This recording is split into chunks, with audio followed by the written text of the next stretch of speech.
नमस्ते दोस्तों, मेरे चैनल में आपका स्वागत है। तो मैं रेसिपीज़ डेली बेसिस पे तो नहीं डाल पा रही हूँ, थोड़ा सा गैप करके डाल रही हूँ। तो इस वीडियो में मैं आपके साथ शेयर करूँगी गुजिया की रेसिपी। गुजिया तो सबको पसंद होगा, मेरा तो फेवरेट है। तो अगर आपको रेसिपी पसंद आ रही हो तो चैनल को सब्सक्राइब कर लें और कमेंट सेक्शन में ज़रूर बताएँ कि कैसी बनी है। तो तीज के टाइम इस बार हमारे यहाँ नहीं बना, तो मैंने शेयर किया उस टाइम, थोड़ा लेट बना। तो फिलिंग रहेगी सूजी और खोए की। तो खोया है ये हाफ़ केजी, जो कि हमने मंगाया है ख़रीद के, घर पे नहीं बना है।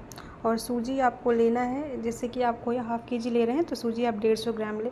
तो 150 ग्राम से आप ज़्यादा भी ले सकते हैं, लेकिन मैं ये 5 से रिकॉर्ड कर रही हूँ तो आपको ज़्यादा लग रहा होगा, लेकिन ये 150 ग्राम के आसपास ही था। और यहाँ देखिए मैंने सूखे नारियल को ग्रेट कर लिया है, तो ये भी जाएगा इसमें। आप चाहें तो और भी ड्राई फ्रूट्स मिला सकते हैं। हम लोग जैसे लास्ट में किशमिश भी डालते हैं, तो इसमें तो मैं नहीं डाली थी और मैं वॉइस ओवर कर रही हूँ। खाने के बाद बहुत ही टेस्टी बनी हुई थी। तो आप ये प्रपोर्शन लेके बनाएं, बहुत ज़्यादा टेस्टी बनेगी। तो हाफ़ केजी खोया ले लीजिए और 150 ग्राम सूजी। 150 ग्राम से थोड़ा सा ज़्यादा कम भी हो सकता है, तो कोई इशू नहीं, लेकिन बहुत कम होगा ना तो खोया मतलब उस टाइप का टेस्ट नहीं आएगा। तो यहाँ देखिए सूजी को मैंने मतलब कलर चेंज होने तक भूना है। उसके बाद उसमें घी वो कुछ नहीं डाला, ड्राई रोस्ट किया। उसके बाद मैं खोया डायरेक्ट डाल दी हूँ। आप चाहें तो अलग अलग भी भून सकते हैं, लेकिन अब मैं सूजी के साथ ही डाल देती हूँ। पिछली बार ही मैं फ़र्स्ट टाइम मम्मी के साथ बनाई थी, तो इस बार मैं ये फिलिंग खुद बना रही हूँ। तो यहाँ देखिए मैं खोया डाल दी। खोया हाफ़ केजी था, तो इसको आप मतलब क्रश कर ले तब डालें।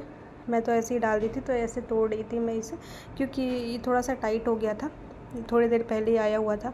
तो यहाँ देखिए मैं इसको अच्छे से भूनूंगी, और खोया के साथ आपको 2 से 3 मिनट भूनना है इसे, ताकि खोया भी अच्छे से भून जाए, क्योंकि वो ऑलरेडी भुना हुआ था थोड़ा सा, इस वजह से। ना तो आप अगर घर पे बना रहे हो तो थोड़ा देर और आप भून सकते हैं। घर पे वाले खोया से तो मैं ट्राई नहीं की हूँ, लेकिन हमारे यहाँ बाहर से ही आता है हमेशा। तो यहाँ देखिए मैं डाल दी हूँ और इसको अच्छे से मिला रही हूँ सूजी में। मिलाने के बाद इसे भूनूंगी साथ में। उसके बाद मैं डालूँगी ग्रेटेड कोकोनट और इलायची। इलायची मैंने 5 लिया था, जिसे कूट लूँगी। आप चाहें तो इलायची का पाउडर भी डाल सकते हैं, लेकिन इससे ज़्यादा फ्लेवर इसका स्ट्रॉन्ग रहता है इलायची का। तो यहाँ खोया डालने के बाद अब मैं डालूँगी इलायची और वो ग्रेटेड जो नारियल है वो। तो यहाँ देखिए भूनने के बाद ऐसे हो गया, और सूजी का कलर पूरा चेंज हो गया था, और खोया भी। मुझे लग रहा है मैं 5 से 6 मिनट भुनी हूँ, 3 से 4 नहीं, क्योंकि मतलब लो फ्लेम पे एकदम सिम करके मैं भून रही थी इसे। और थोड़ा सा ठंडा होने के बाद आप ये इसको फिल करें, वरना ये फटने लगेगा।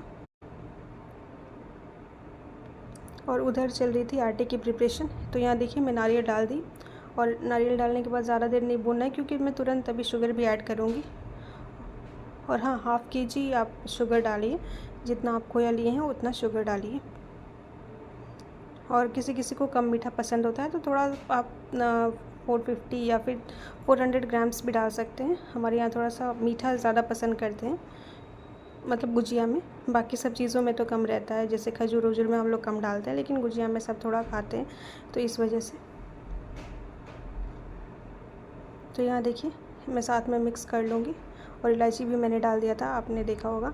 फिर इसके बाद अब लास्ट पॉइंट पे मैं शुगर डालूँगी, और शुगर डालने के तुरंत बाद मैं इसे बंद कर दूँगी, वरना ये मेल्ट होने लगेगा। और खोया भी थोड़ा मीठा रहता है, तो आप शुगर ध्यान से डालें। तो यहाँ मैंने डाल दिया और जस्ट मिक्स करूँगी और ऑफ़ कर दूँगी फ्लेम को।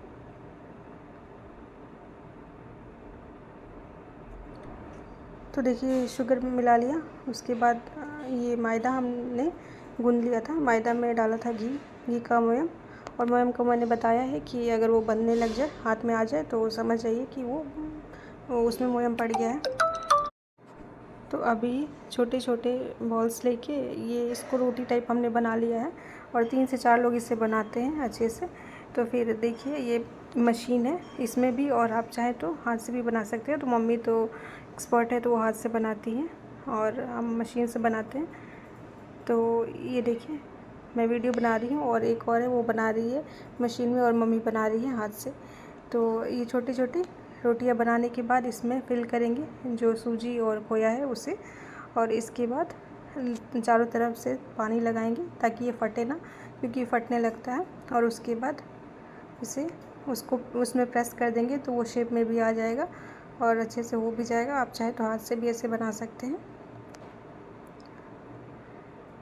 तो ये देखिए, इसको ऐसे रखना है और इसको ध्यान से रखना, अगर फिलिंग पे रख दिए ना तो पूरा बाहर आ जाता है, क्योंकि पिछली बार तो मैं कर रही थी तो हो जा रहा था। ये भी मुझे लगता है फर्स्ट टाइम ही कर रही थी, लेकिन बनाई थी परफेक्ट, और मम्मी तो बना रही थी हाथ से ही।